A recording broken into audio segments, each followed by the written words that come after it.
Hello, everyone. This is Picciott, and I'm joined by John Sniesen of World Alternative Media. And today we are going to talk about the negative interest rate situation all around the world. And what's crazy is I believe it was June 17th. I had a walk and talk video with my dogs, and I was talking about how the global negative interest rates was at 11.7 trillion. And I was thinking, oh my God, it's such a huge number. And then it was only a few weeks later, maybe a few days later, I was commenting on how we're at $13 trillion. And now we're basically almost not even 2 months or a little over 2 months later, and we're talking about $17 trillion of negative interest rate debt, which is absolutely insane. And I can't even believe we've even gotten to the situation that we're in right now, that nobody seems to think that there's any sort of problem at all with having this amount of negative interest rate bonds. And so what I'm going to do right now is share a screen with you guys where it shows, and this is actually corporate debt. As you'll see on the screen, right as we get to July 1st, it just absolutely explodes, like a pretty much hyperbolic, like what we saw like Bitcoin from November through December of 2017, just a complete parabolic move all the way up there. And if you're a company, why wouldn't you try to take advantage of these low rates right now? And from the the sovereign debt yield right now, or from a the other thing that's really going on is the share of a percentage of the negative interest rate debt is also exploding. So I'm going to pull up those stats and figures right now. But for right now, I mean, John, what do you think about this negative interest rate situation and how much it's proliferated and what that means for the global economy? Well, negative interest rates in the first place is a lie to the public about going bankrupt. When you go into negative interest rates, it doesn't make sense whatsoever. And let me just give you a couple of examples here. So, for example, you want to charge people with a negative interest rates. You want to charge people that actually have money in a savings account to actually hold it there. Meanwhile, you're going out and gambling with that money on the markets, stocks, bonds, commodities, derivatives, whatever it is that the bank feel and see fit to invest in. And there you go. It's pretty insane to think about that. The bank will charge you for taking on a huge substantial risk these days by having your money in the bank. And then it doesn't make sense whatsoever. And then on top of that, if you're an investor, you would want to invest in something solid. Well, you're gonna go and invest in something that, let's do an example here. Let's say that it's $100,000 dollars in bonds, and could be a German company, for example, because they have a corporate negative debt right now. You go out and borrow 100,000, and then let's say that the term is about, 10 years.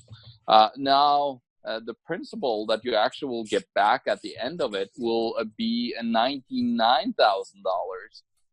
And and which is insane, because now you're seeing actually that you lost money on the principal itself, and actually you have to pay to hold the investment in the first place, which is just crazy to me. Like, why would anybody pay to hold an investment and then lose money at the end of it?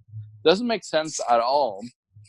In the modern, in any world, because we never have had negative interest rates throughout history. You got to remember that this is just an invention by these Keynesian bozos that are sitting around the world, at the Financial Stability Board. They're sitting in the G20 or organization, the G30 organization, and other, think tanks around the world, and are spouting this nonsense about going negative.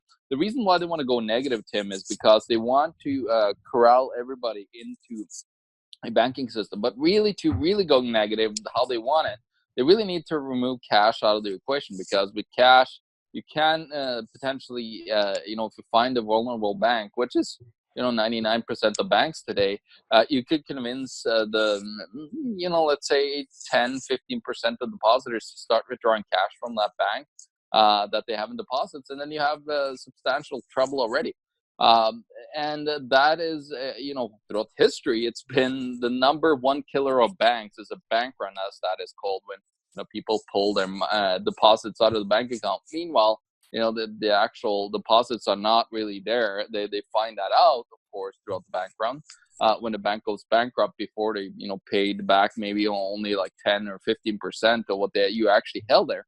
And and what you see is that they believe that you will fall for this, and of course with the negative interest rates, the number one thing that they really need is to go cashless, because when you go cashless, well, now there's no way out of it. You're stuck in the banking system forever. And as Josh likes to say, he says that if your money's not is in the bank, it's not yours. And of course, if it's electronic, it's never yours. You never own your money, and literally will be in the banking grid. So you basically live in a gulag, in a banking gulag, where there's no way out of it.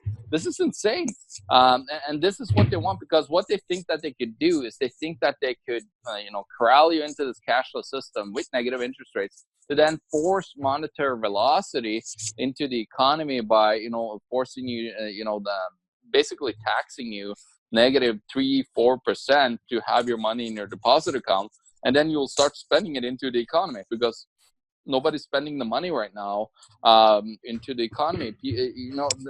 I just found it so funny how Trump just said recently how the American consumer is stronger than ever. You just got to really laugh about that when you see the massive. You mean the chosen one, the president of Israel, Donald Trump, that one. So, and one of the other things that is coming out right now is, you had mentioned Germany. Well, Germany, this is actually news of just as of today, for the first time ever, issued a 0% 30-year bond. So even at 30 years, they're paying nothing as a German, which is absolutely insane. And then also right now, we're taking a look at a chart where it shows the market value of negative yield bonds as a percentage of global bonds. And just eyeballing it over here, it's about a little over a third. So we got about 30% of all the bonds globally right now are negative. A crazy situation. Here's another chart that we had talked about earlier that shows the negative yielding corporate bonds and how those are going parabolic. And then the other chart here we have is it shows the United States, it basically shows the fixed income, U.S. fixed income accounts for over 95% of all income yield around the world. And the other thing that's important to know is, even though that these are actual nominal negative interest rates, it's important to note that we probably have been underneath real negative interest rates for quite some time, probably for 100%. The past decade. And what that means for the people that aren't financial geeks like John and myself is that, let's say the real inflation rate is more like 5, 6, 7, 8, 9%, and as opposed to 2. And so if the real inflation was even at a lowball estimate of, let's say, 5, and the economy is even growing at Trump's highball estimate of, let's say, 3.2, that means that you've technically, since the inflation is more, that you've technically almost lost 2% per year. And then you just keep purchasing power, exactly, and stacking it and stacking it and stacking it. And Josh and I did a video a couple weeks ago on the homelessness in California. And a lot of this has to do with a lot of people's income problems aren't not necessarily an income problem. It's the fact that everything they're buying, it's keeping up with the purchasing power. So stop printing money. The symptom is, and we'll get to that a little bit later on, the printing money, but the symptom is we're going to attack the employers and make them start paying more, whereas the root cause is the central banks and these bankers printing more and more money. Now, you'd also mentioned how they want to get everybody cashless, and they've got a creature from Jekyll Island right behind me. And by getting everybody cashless, then they can implement one of these systems. We've just seen recently, and I don't know if John could talk more about this than myself because I'm not an expert on it, but we have Fed Now. And so Fed Now is the Federal Reserve's payment system scheme, where essentially it's their version, their answer, so to speak, the blockchain of how they can make things 24/7. So you're seeing that blockchain is having an influence on the Federal Reserve, because now they realize that, hey, if people are the market is starting to expect that, I can hold up my phone, flip, make a payment in 1 second and not involve any intermediaries, and I can do it 24/7. Why are we having to pay, $30 to have a bank send a wire and have it take a week? And I think they're starting to realize that the jig is up, but what they want to do is usher everybody into their own controlled cashless version, not like a private, like Monero or Bitcoin Cash, where there's all sorts of cash shuffles that are starting to be introduced. And once they have us, by the what, and they have everybody cashless, then they can say, okay, well, we're going to institute, X% tax on everybody, or we're going to, do a haircut, or we're going to do a bail-in, capital controls, or we're going to give everybody an extra zero on their account. And even though that's not really going to do anything, I mean, we're seeing this like in reverse in other places. We're like, hey, or maybe they'll take a zero off everybody's account. And what they'll do, they'll start with the lowest hanging fruit first. They'll go with the, obviously, the rich first, and people who have more than, maybe 100,000 in their bank accounts, or they'll probably start with the 500,000 and above first, because that's going to be more politically feasible. But you see the writings on the wall, and this is something that, I know that you're a member of Freedom Force International, one of their top 11 guys in their council. And G. Edward Griffin's been talking about this for years, that, here what they want to do is get everybody in this cashless grid. And now they're announcing, Federal Reserve's coming out with a cashless grid. China's coming out with a whole cashless, yuan system. And then now they're with negative interest rates, you're going to be forced to lose money by being in the system, and they're forcing you to then get more aggressive. And so retirees right now are forced to be more aggressive. And the other thing that really hits on retirees is something called interest rate risk. Interest rate risk is the basically the notion that, or it's the concept that when interest rates rise, it's sort of like a teeter-totter. So when interest rates go up, the underlying values of bonds go down. And so when you're at negative, and eventually when central banks lose control, and they've already lost control, having to go negative is basically an admission that they've lost control, because they need to print all this money because they're so far into debt that this is the only way to keep these zombie companies, zombie countries, zombie central banks alive, is to print more and more money. But what happens is, let's say you have a 10-year bond that is, say you've got a 10-year bond that's yielding 0%. And then let's say rates go up, an unbelievable amount. Let's say rates go up 1%. So from 0 to 1, now since you have a 10-year bond, you've now lost 10% of your underlying principal. So if you are a retiree and you're actively withdrawing money at, let's say, 4% a year, and then you're losing, let's say 2% from your bond, you're absolutely getting killed, because if the rates go up, you're not losing 2%, you're losing 10% plus whatever you're taking out, plus whatever the real inflation rate is. You're just going to get crucified hanging out in bonds. And we did do a video with Tom Hegna, who's absolute expert on a lot of the retirement risks that are out there. I believe the video, I talked way too much in that video, like I'm doing right now, so I'll give it back to John soon. But but in that video, we talked about how the rates were staying low forever. The reason why they had to stay low forever is because there's so much debt that's out there. It's just math. If you have $20 trillion of debt and rates are 5%, then that means that the government is going to have to borrow at like 6 or 7, and boom, we're well over $1 trillion right there. And right now, the greatest economy ever, we're over $1 trillion in debt. So right now, probably getting close to wrapping up this video. We'll take some questions. But anything more you want to comment on negative interest rates? Well, I think and believe that we're going to see negative interest rates all across the board in all the central banks. Now, there could be a lot of issues here with that people will finally start to, the trust link will be broken with these banks. And especially the fiat currency systems that they involve, and people stop using them. So then at that point, they're going to print substantial amount of money, because now they're not getting taxation income anymore from the fiat that they can print and then legally enforce upon you. So I think, I don't know, like we'll see what happens. Like look at Denmark. They seem pretty docile and complacent with their 22% of negative rate mortgages right now, and the average of those is negative 0.1. And actually, I checked out, I think it was Danske Bank that had a negative 0.56 for a 10-year term, I believe, on a mortgage.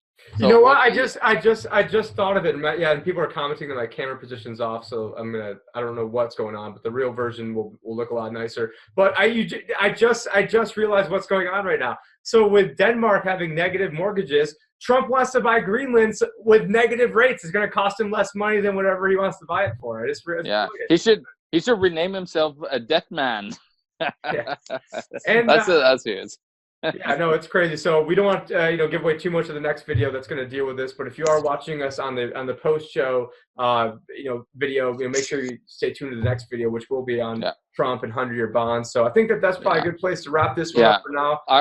Just one last thing before we finish, because you said that the 30-year bond from Germany just were at zero. Well, actually, the current rate, if they were to issue 30-year bonds, would be at negative 0.18 on the 30-year bond. So that just tells you what a mess they gotten themselves into, and there's no way out of this. They can't just continue to print money, which they will. They would start to create new quantitative easing programs worldwide, and they're gonna panic. They're gonna buy everything. I wrote an article saying that the Fed will own everything, then nothing, and I believe that's where we're heading with all the central banks. Just look at Japan, what they've done with negative interest rates, buying up all the assets, because they can prop the system up forever. They can just keep on printing money, and they could say like, yeah, we won't go bankrupt, but yeah, I would really say like negative interest rates is declaring bankruptcy on your nation, on your corporation, whoever is accepting negative interest rates. Tim. Yeah, and this sort of reminds me of your quote, sort of is that, was it the Jefferson quote, if we ever allow private central banks to issue the currency and credit of our nation, then we'll all end up homeless on the continent our forefathers conquered. And then I think it was first by inflation, then by deflation. With a stroke of a pen, they end up buying up everything. Obviously, that's a paraphrase, not completely like Rain Man over here with the quote. But anyways, yeah, tons of crazy stuff. Make sure, John has a conference coming up. I know a couple people speaking at it. I'm going to be one of them. It's the Winnipeg Crypto Conference. Also, forgot to mention at the beginning of the video, which hopefully Josh doesn't, I meant to do at the beginning, but Josh is traveling around Europe right now. So that's why, he hasn't put out as many. He actually has been still putting out quite a bit of videos, but, that's why John and I are stepping in right now, because Josh is doing some reports. He was doing reports in Italy. Now he's over in Europe, or sorry, in Spain, yeah. So yeah, so a lot of good stuff coming out from Mr. Segerson. But yeah, with that, also, so you want to give a quick plug to the Winnipeg Crypto Conference and what people can expect with that? Yeah, no, the Winnipeg Crypto Conference is turning out to be really, really good now. We're getting more and more speakers all the day and sponsors getting involved, wanting to be part of the event. So we're very excited about what's happening in Winnipeg for the first time ever.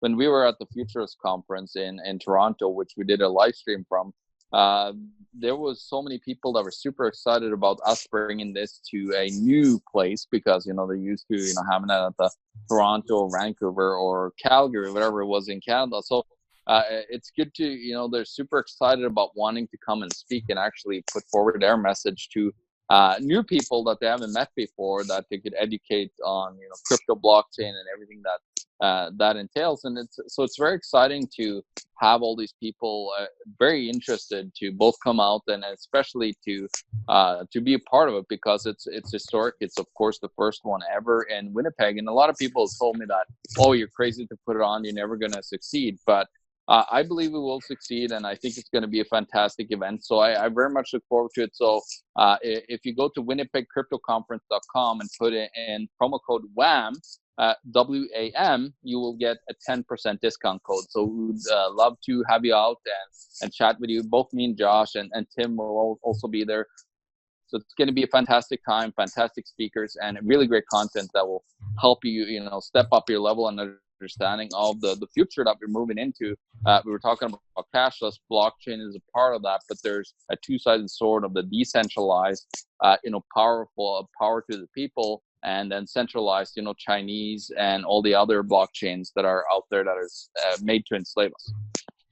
Yeah, so check it out, Winnipeg Crypto Conference. But I'm Tim Picciott, along with John Sniesen with World Alternative Media. Find the truth, be the change. Be the change.